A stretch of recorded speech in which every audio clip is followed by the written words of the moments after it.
그 다음에 법화경을 설하는 규칙이라고 해서 이제 홍경 3개, 뭐 설법 3괴, 법궤자 세 가지 규칙을 이제 이야기를 합니다.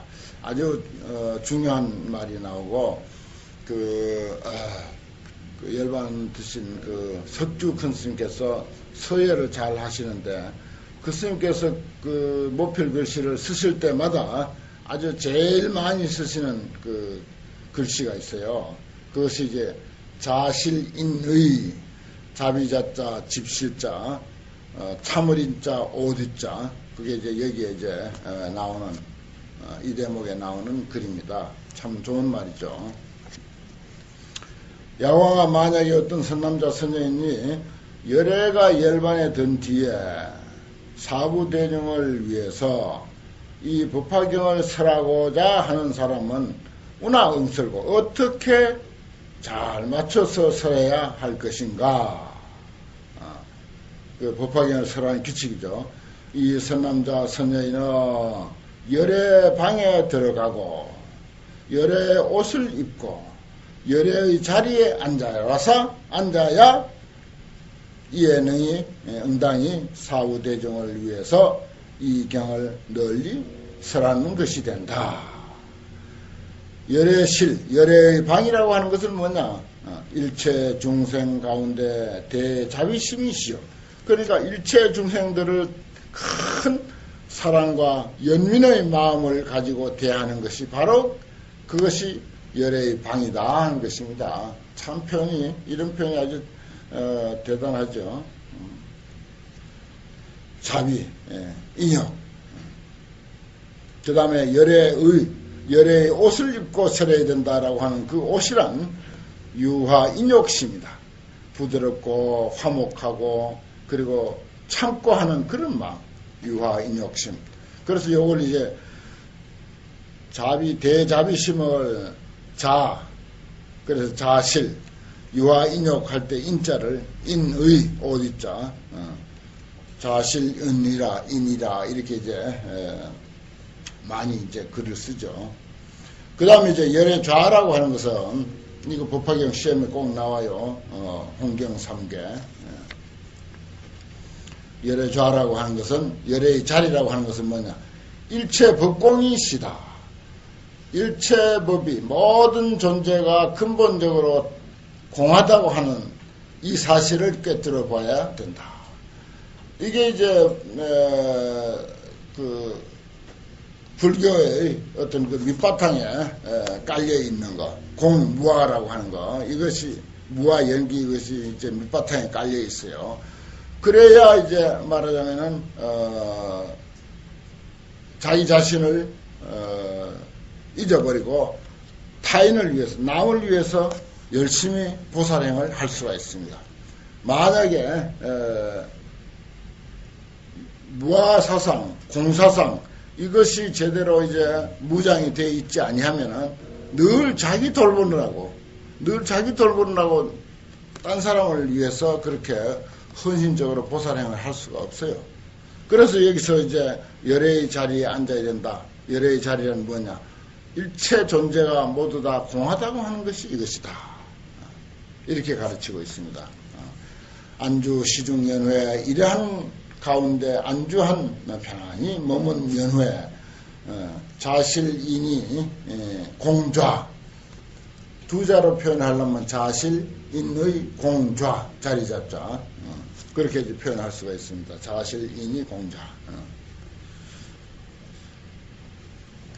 이러한 가운데 편안히 머문 연회, 불해태심으로, 해태하지 않는 마음으로서 제 보살과 사부 대중들을 위해서 널리 이 법화경을 설할지니라.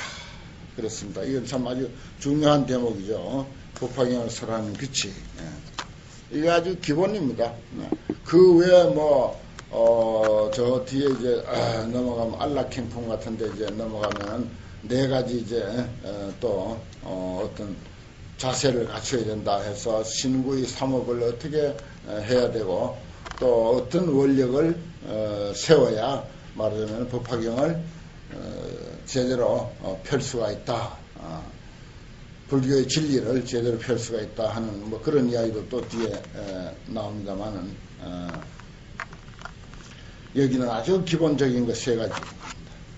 그 다음 설법인을 위하여 야 내가 여국 견화인하여 다른 나라에 변화한 사람을 보내 가지고서 그들을 위해서 청법 중 법을 듣는 대중들을 이제 모으며 또 역견 화 비구 비구니와 우바세 우바이 또 변화한 비구 비구니와 우바세 우바이를 보내서 그에게 그가 설법하는 것을 듣게 하나니 시제 화인이 이 모든 변화한 사람이 문법 신수하고 법을 듣고 믿고 받아 지니고 수순불역하며 수순해서 거슬리지 아니하며 약 설법자가 만약에 설법하는 자가 공한 채 있어서 아주 텅 비고 한적한 그런 곳에 있게 되거든.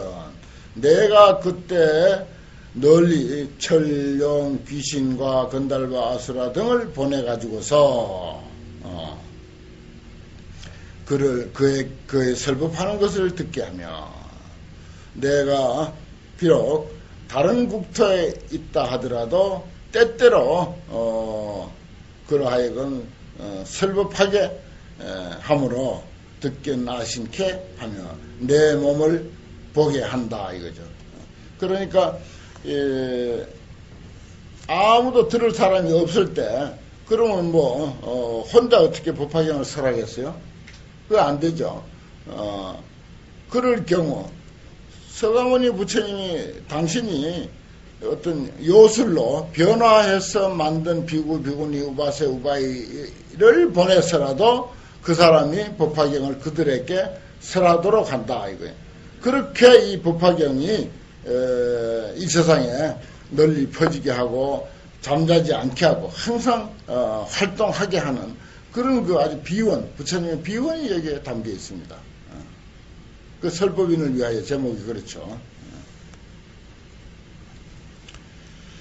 야거 차경에 만약 이 경전에 망실구두어든 만약에 구절이나 무슨 토나 아니면 글자 뜻이나 아니면 새기는 방법이나 이런 것을 잊어버릴 수가 있어요. 저도 맨날 잊어버리는데 그런 것을 잊어버리게 되면은 아환위설에 내가 보내가지고서 그들에게 보내가지고 그를 위해서 도리어 설하게 해서 영덕구조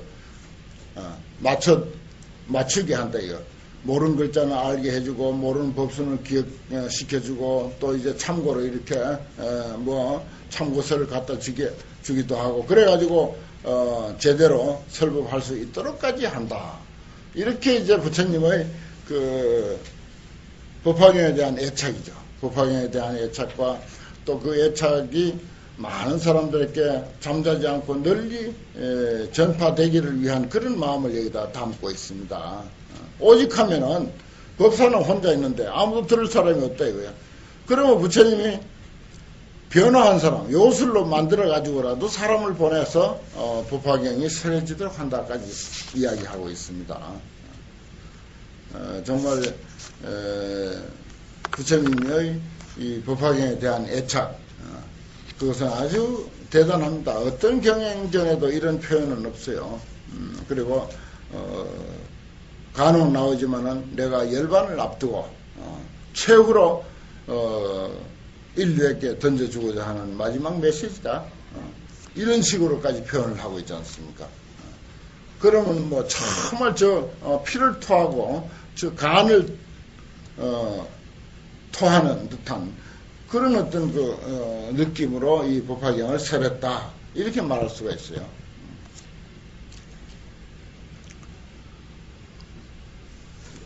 그 다음 이제 11품은 견보타품입니다.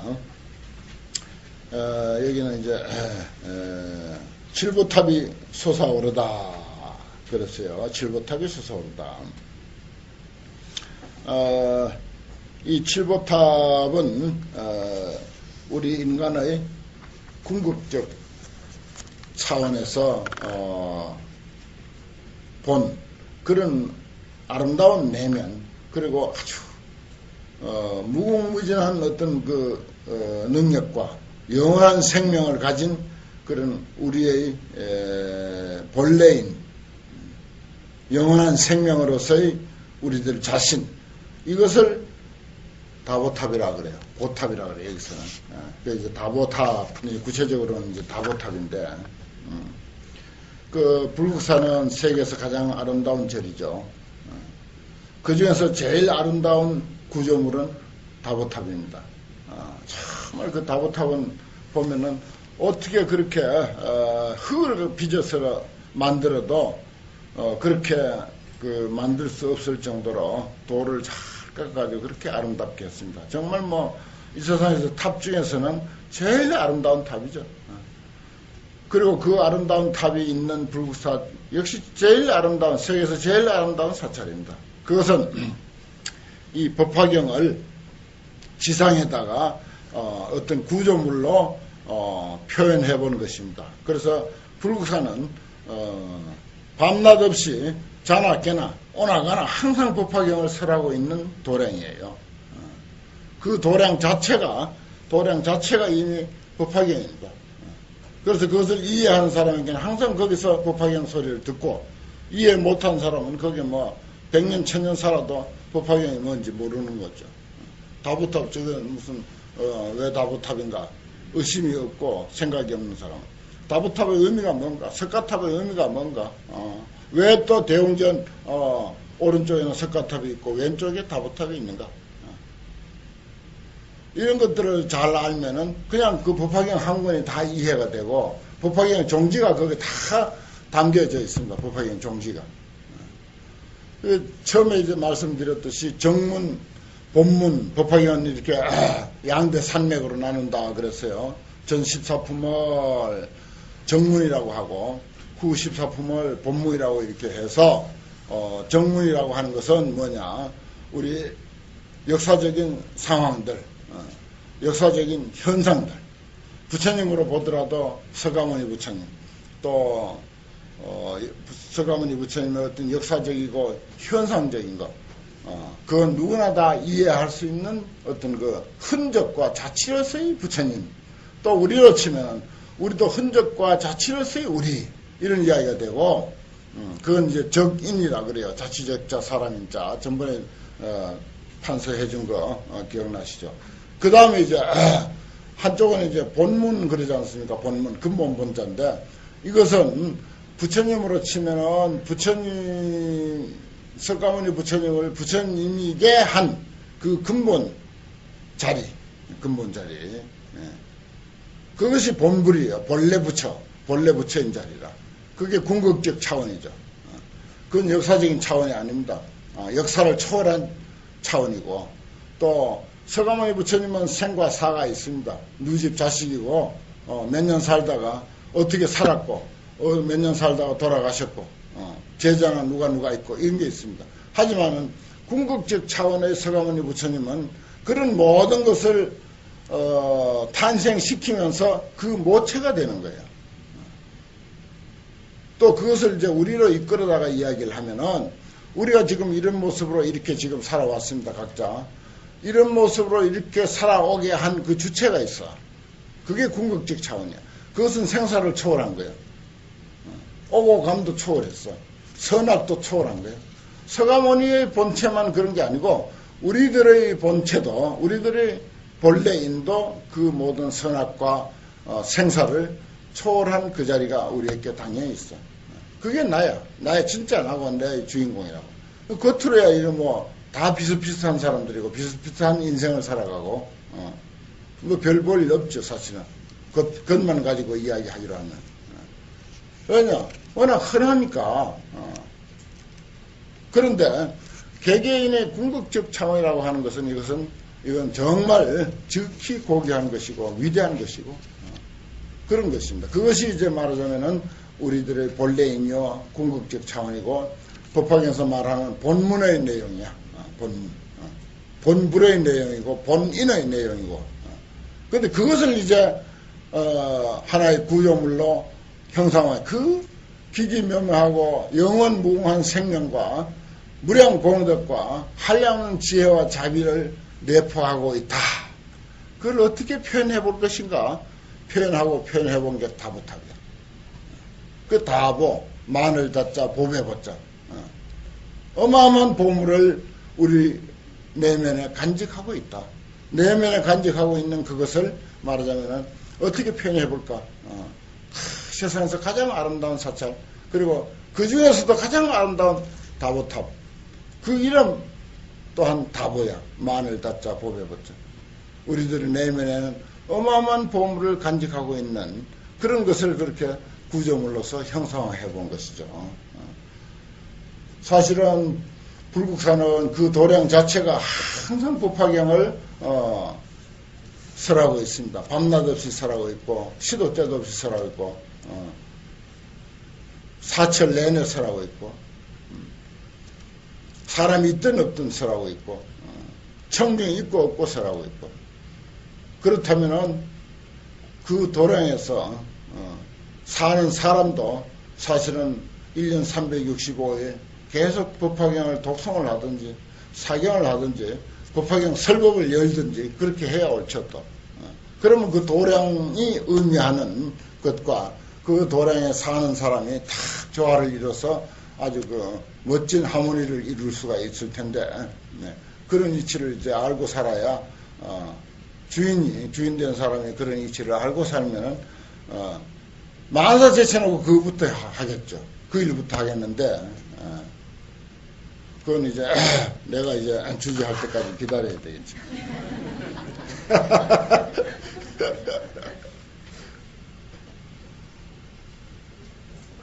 사실은 저는 어릴 때 그 불국사로 수학여행을 갔어요. 생전 처음 수학여행을 불국사로 갔는데 뭐 눈에 보입니까? 아주 어린 안목에 뭐가 보여요? 아주 뭐 근사하다 크다 하는 것만 보이고 그 다음에 이제 출가를 할 때도 내가 이 세상에서 제일 크고 훌륭한 사찰이 어딜까 내 나름대로 이제 정보를 수집했는데 불국사야. 그때만 해도 뭐 불국사가 제일 많이 알려져 있으니까 국보가 제일 많으니까 세상엔 그렇게 알려져서 불국사로 쫓아갔어요 사실은. 그런데 알고 보니까 그 당시 승려 생활을 하고 수행 생활을 하는 데는 불국사가 아무것도 아니야. 겨우 사미들 가리키는 강원이 있어가지고 행자도 가리키고 사미도 가리키는 강원이 있어가지고 다행히 공부할 기회는 얻었어요. 가자마자 공부부터 했으니까 뭐 천수경도 못 외울 때 강사를 어디서 초청해 왔어. 그때 진용 스님이라는데 그 스님을 초청해다가 한 번씩 이제 집중으로 이제 강의를 하고 휙 가버려요. 갔다가 또 이제 한 달 만에 와서 한 일주일간 집중적으로 강의하고 이제 큰절에 학위는 키워야 되겠고 제자들도 키워야 되겠는데 가르쳐야 되겠는데 강사를 이제 늘 둘 수는 없으니까 그래서 이제 초빙을 해서 한 달에 한 일주일씩 그렇게 이제 강의하게 하는 그런 게 있더라고요. 그래도 그것도 아주 대단하죠. 그래서 그 덕에 천수경도 못 외우고 나는 초발심 자용문부터 공부하게 됐어요. 덕택에. 그게 잘 된 건지 못 된 건지. 그래서 지금도 천수경 외우려면 좀 뜨듬뜨듬 하는데 나중에 강원에 있으면서 천수경도 외우고 뭐 법성계 약창계 이런 거 이제 나중에서 이제 외웠는데 어쨌든 그런 그 인연이었습니다. 그래서 아주 어떻게 보면은 참 경악하고 내가 전생부터 아주 그 깊은 인연이 있구나 하는 그런 생각도 들어요. 누가 그 행자를 그 초심 그렇게 쉽게 잘 가르치겠어요 그때. 잘 안 가르쳐주거든요. 근데 이제 그래가지고 바로 이제 삼위계 받자마자 법무사 강원에 와가지고 그 다음에 이제 법무사에서 이제 비국에도 받고 이제 해인사까지 가가지고 졸업은 이제 해인사 통방학인이야. 나는 불국사에서 공부하기 시작해가지고 법무사 가가지고 또 은혜사 강원 가가지고 은혜사 강원에 이제 정화부대로 갔어요. 그때만 해도 정화부대라고 하는 건 말 못 알아듣지. 정화부대. 대치성들하고 비구성들하고 싸울 때 강원을 개설해가지고 학인들을 모집해. 그러면 사람 숫자가 많아. 젊은 사람 숫자가 많으니까 대치성들하고 싸울 때 이제 숫자가 많으니까 젊고 막 물불 안 가리는 사람들이 많으면 이제 싸우면 이기거든. 그래서 강원을 개설해서 은혜사. 진용 스님. 그래가지고 이제 거기에 차출당해서 이제 가서 방구를 들여가지고 대치성들하고 참 정말 뭐 별의별 그런 일을 겪어가면서 못 심는다고 이제 그 논에다 그 물을 대놓고 막 이제 그 서로 물을 갈지 않습니까? 물론을 이제 가는데 모를 심는데 대치성 측에서 나와서 심고 비구성 측에서 우리가 나가서 심고 그때는 뭐 순전히 우리 손으로 했으니까 그래 이제 못 심는 밭에서 논에서 보살들하고 이 비구성들하고 그냥 멱살 잡이 그냥 진흙탕 싸움이 벌어진 거야. 이야 그런 일도 겪었어요 우리는. 그냥 뭐 스님을 안고 누워버리는데 뭐 보살이 대승 보살이 나와가지고 안고 막 그 물론에서 뒹굴자 이거예요 그냥. 누워버리는 거야. 얼척 없는 거야 이거. 그런 어떤 일을 겪으면서 그리고 전부 우리가 농사 다 지어가면서 산에 가서 나무 하루에 2짐씩 해다 나르면서 그러면서 강원 생활을 했어요. 지금 같으면 뭐 무슨 저기 어디 상고시대 이야기인가 싶지. 예. 그래서 이제 불국사하고 저는 참 그런 인연이 있어서 법화경을 공부하면서 이 다보탑 이야기를 할 때마다 불국사 이야기를 아주 열심히 합니다. 이게 이제 간접적으로 불국사에서 법화경 법회를 1년 365일 계속 좀 열어주십사 하는 그런 뜻이죠, 사실은. 법화경 연구도 많이 하고, 법화경 행자를 많이 길러내고, 법화경에 대한 참고서도 그냥 전 세계, 어느 사찰보다도 제일 많이 가지고 있고, 그래서, 불국사 도서관에 가면 특히 법화경 참고서가 그냥 질비하게 널려있고, 이러면 얼마나 보기 좋습니까? 근사하잖아요, 우리 상상만 해도. 그 법화경에 대해서 모르는 거 있으면, 불국사만 쫓아가면 다 해결된다? 이렇게 돼야 되는 거지.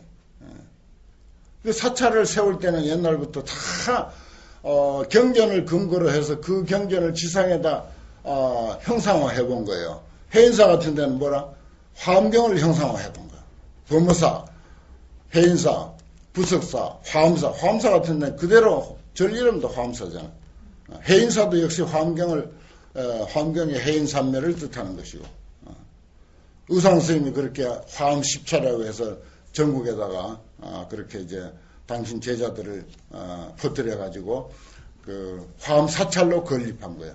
그동안 작은 사찰이 있었지만 그것을 이제 의상 스님이 중국에서 와가지고는 제자들을 이제 국력을 빌어 가지고 가는 곳마다 뭐 좋은 절은 전부 화엄경을 펼치는 사찰로 해라 해가지고 국가 지원도 많이 받고 거기서 화엄경을 계속 설하고 절 이름도 그렇게 짓고 뭐 그런 식으로 이제 했듯이 불국사도 역시 이제 법화경을 지상에다 건립한 것이죠. 동화사, 법주사, 그 금산사 같은 데는 법상종 사찰이야. 법상종 사찰. 그건 이제 교학상으로는 상당히 얕죠. 이쪽에는 이제 화엄종은 법성이라면, 화엄과 법화는 법성이라면, 금산사, 동화사, 법주사 이런 데는 이제 법상종 사찰이야.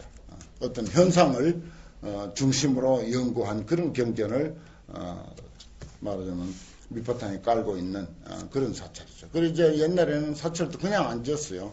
다 그렇게 의미 부여를 하고 어떤 그 사찰을 건립하는 사람의 사상을 거기다 투영을 시켜가지고 건물 하나, 그 현판 하나, 문 이름 하나, 또 요사체를 지어도 요사체 이름 하나까지도 전부 어떤 그 당신의 사상과 당신이 좋아하는 어떤 그 경전에 근거를 두고 그렇게 이제 지었습니다. 스님들이 이제 혹 토구를 지어도 이제 그렇게 이제 뜻을 담아서 지으면 좋죠. 이 사람은 상당히 그래도 뭔가 뿌리가 있는 사람이다 이렇게 볼 거예요. 그 요즘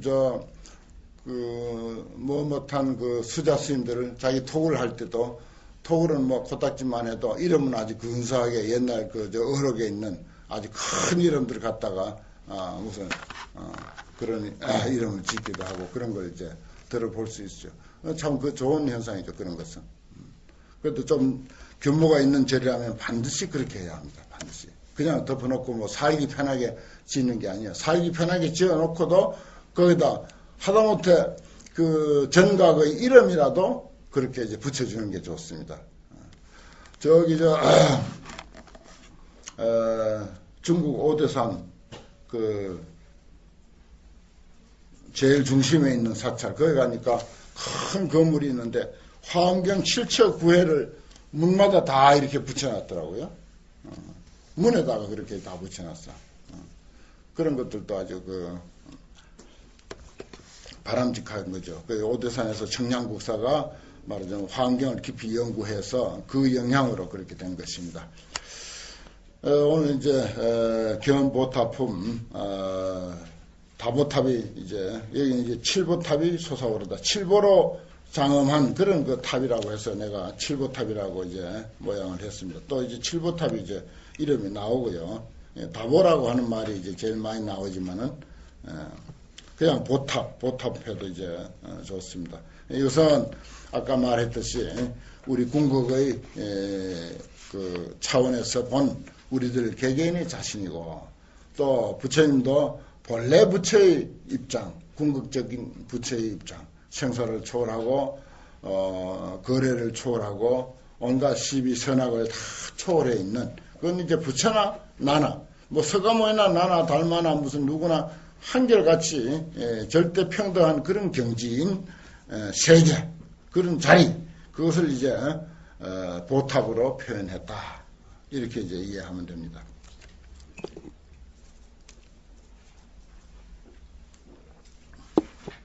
이제 불구사 가시거든 그런 뜻을 가지고 한번 살펴보십시오. 칠보탑의 모양이라 그때 부처님 앞에 칠보탑이 있으되 높이가 500유순이요 종광 가로 세로죠. 종광이 250유순이다. 아주 그 모양도 아주 그 이상적이죠. 높이가 500유순인데 가로 세로가 말하자면 250유순이니까 그 모양이 아주 균형이 잘 맞지 않습니까? 그것도 우리가 이런 데서 읽을 수 있습니다. 종지용출 땅으로부터 용출해서 솟아올랐어. 그래고 저 높이 허공에 우뚝 있더라 이겁니다. 그 우리의 궁극적 차원은 우린 지금 뭐 이렇게 현상적인 모습은 몸에 병도 있고 뭐 머리도 둔해서 공부도 잘 못하고 뭐 온갖 그런 탐진치 삼독도 많고 왜 그 꾀도 잘 부리고 무슨 그 남 음해하고 무슨 시기 질투하는 그런 마음도 많고 하지만 그건 이제 현상이야. 그런데 그 내면의 궁극적 차원은 종종 보물로 가시가지 보물 사랑하는 마음도 있고 지혜의 마음도 있고 자비로운 뭐 온갖 그런 것으로서 이 장교지라 잘 꾸며져 있으며 오천난순이요. 오천난순 난순이라는 돌아가는 그 난간을 말하는 것인데 말하자면 우리 마음 하면은 그 속에 기기묘묘한 것이 얼마든지 있을 수 있는 거죠. 그리고 감실이 천만이라 그랬지 않습니까? 감실은 뭡니까? 법당이 있고 또 법당에 곳곳에 구멍을 내가지고 불상을 이제 모실 수 있는 그런 것을 감시를 하는데 그것이 우리 마음 저 속에 별별 마음들이 다 또 그 안에 도사리고 있는 거죠. 필요에 따라서. 무수당번으로 무수한 당과 번으로서 장엄을 했고 보수영락하니 수보영락 보배 영락을 드리웠으니 보령 만억이라 보배 방울이 만이나 되고 억이나 된다. 그래서 그 위에 그것이 달려가지고서 삼에서 보배로 만든 방울이 만이나 되고 억이나 되니까 그것이 달려가지고 삼에서 개출 다마라발 전단향 그게 소리도 나지만은 향기를 또 뿜어내는 거예요. 그래서 충만세계라 이 세계에 가득하더라. 우리가 사실 내면에 있는 어떤 궁극적 우리의 참 얼굴 무의진이라고 이제 임재록 같은 데서는 그렇게 표현하는데 그것을 우리가 정말 남을 위해서 헌신하고 보살 정신으로서 원력을 세워서 세상을 살게 되면은 얼마든지 이런 아름다운 향기를 우리도 품을 수가 있는 거예요. 그 대표가 오늘날 살아있는 대만의 정엄스님, 자제공덕회 정엄스님이 이 표현 이대로입니다. 그야말로 사면에서 다마라발 전단 향기를 한껏 풍기는 거죠. 그것이 이제 어떤 보살의 삶이죠. 보살의 삶이 향기 아니겠습니까? 그 사람의 향기가 보살 정신이에요. 그 보살 정신이 투철해가지고 가는 데마다 사람들에게 이익을 주면은 가는 데마다 좋아하잖아요. 그 사람이 정말 향기로운 사람이죠. 표현이 아주 근사하잖아요. 충만 세계라, 세계에 충만해. 그래서 정엄스님은 지금 전 세계에서 정엄스님 칭찬 안 하는 데가 없어. 곳곳에 정엄스님 그러는 거예요. 그 우리나라 스님들도 뭐 얼마나 그 자제공덕회 많이 갔다 왔습니까? 갔다 와가지고 갔다 온 그런 견문기라든지 들은 이야기들, 쓴 기록들, 뭐 책들, 또 인터넷에 올라있는 그런 그 자료들 뭐 무수히 많습니다. 또 대TV라 해가지고 그 인터넷에 들어가면 그 스님 법문 다 들을 수 있고 항상 들을 수가 있고 글도 한 글을 볼 수가 있고 그런 상황이거든요. 그게 전부 이렇게 그 보배 방울로서 거기 달아가지고 향기를 내뿜는 그런 모습이다. 세계에 충만하다. 향기가. 그 모든 번과 계는 금은 유리 자거 만호 진주 매괴 이런 등 칠보로서 합성했어.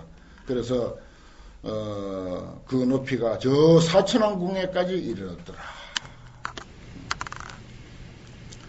그 다음 칠보탑에 공양하다 33,000원 천만다라화를 비내려서 보탑에 공양하고 나머지 모든 하늘과 용과 야차와 건달과 아수라와 가르라 긴나라와 마우라가 인비인 등 천만억 대중들은 일체 화향 영락과 번개 기약으로 보탑에 공양하며 공경하고 존중하고 찬탄하더라. 탑에서 또 찬탄이 나옵니다. 그때 보탑 가운데서 출대음성하여 큰 음성을 내가지고서 찬탄에 말하기를 훌륭하여라 석가모니 세존시여 너희 평등대자로서 아주 평등한 큰 자비로 큰 지혜로서 평등대회로서 교보살법이며 불소호렴이신 보살을 가르치는 법이며 부처님께서 호렴하는 묘법 화경으로서 대중을 위해서 설하시니 여시하야 이와 같고 이와 같아서 석가모니 세존의 여소 설자는 이와 같이 설하는 것은 개시 진실이니라.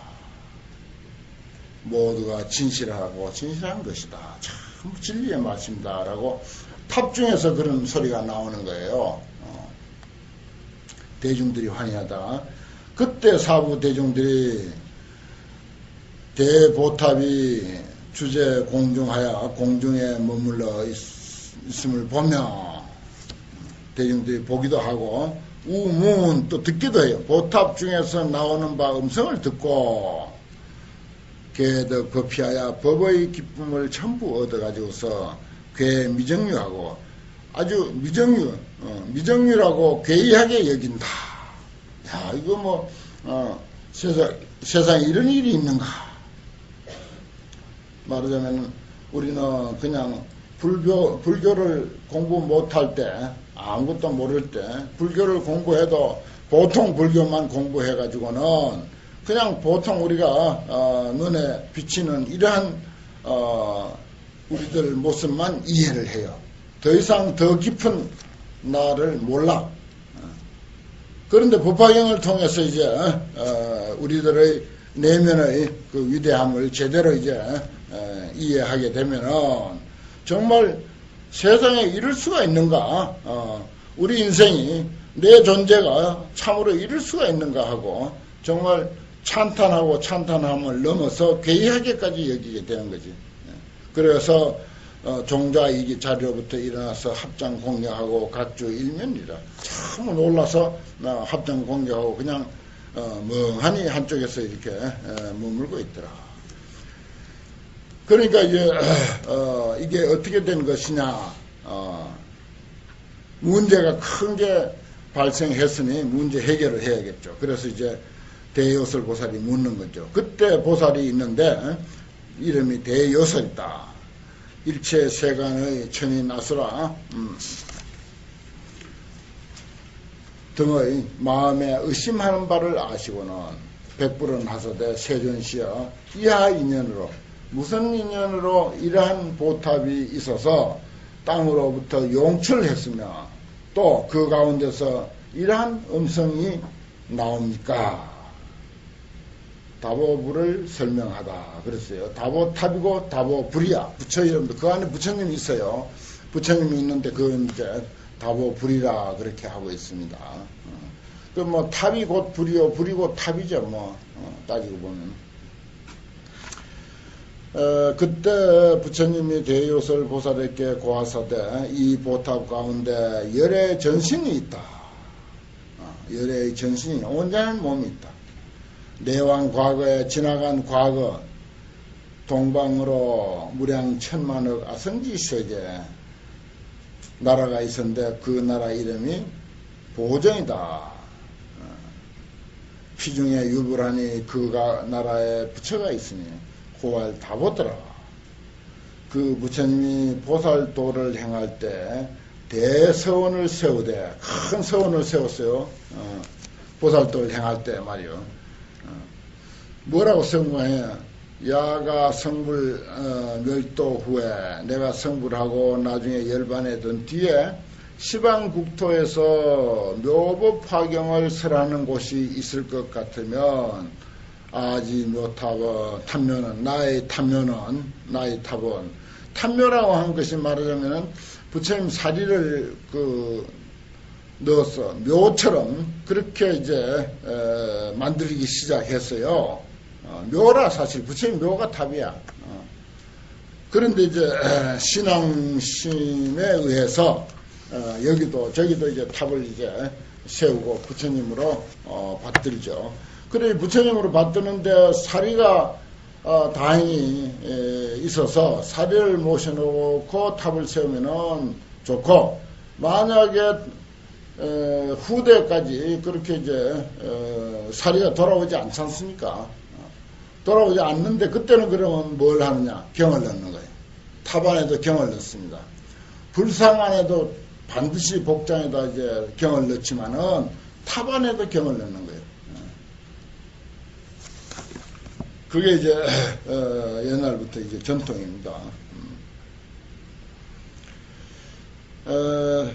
법화경설하는 곳이면 나의 탐묘는 위청시경고로 이 경전을 듣기 위한 까닭으로 용현 기전하여 그 앞에 우뚝 솟아 나와서 증명을 짓는다. 증명법사 노릇을 할 것이다. 그리고 찬탄에 말하기를 선제선제라라고 할 것이다. 그 부처님이 성도에 마치고 성도하고 나서 이 멸도에 임했을 때 천인 대중 가운데 여러 비우들에게 고하사대 내가 멸도한 후에 나의 전신에 공양하고자 하는 사람이 있을 것 같으면 마땅히 응당히 하나의 큰 탑을 세우라 이렇게 했어요.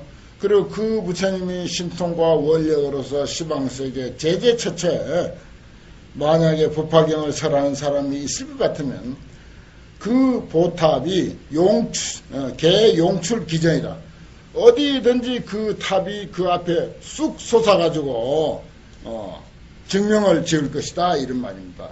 그 전신이 제 탑 중해서 부처님의 전신이 이 탑 속에 있어서 찬탄에서 말하기를 선제선제라 하니라. 이거는 말하자면 영원한 생명으로서의 다보탑이기 때문에 얼른 의심하기를 그전에 열반한 부처님이 어떻게 또 말도 할 줄 아는고 이런 생각을 할지 모르지만은 여기서는 이제 상징적으로 영원한 생명으로서의 부처님 또 영원한 생명으로서의 우리들 그것이 이제 다보탑의 본 의미입니다. 그렇기 때문에 이것은 이제 언제든지 말도 하고 노래도 부르고 춤도 추고 마음껏 할 수 있도록 되어 있는 거예요. 우리의 영원한 생명은 지금 이 육신이 죽고 살고 하는 것을 초월한 경지니까 찬탄에 말하기를 선제선제라 하니라. 대요소라 그 다보열의 탑이 지금 다보열의 탑이 문설 법화경보로 이 법화경서라는 것을 들은 까닭으로 그래서 종지 용질의 땅으로부터 올라서 찬탄에 말하기를 선제선제라라고 하니라.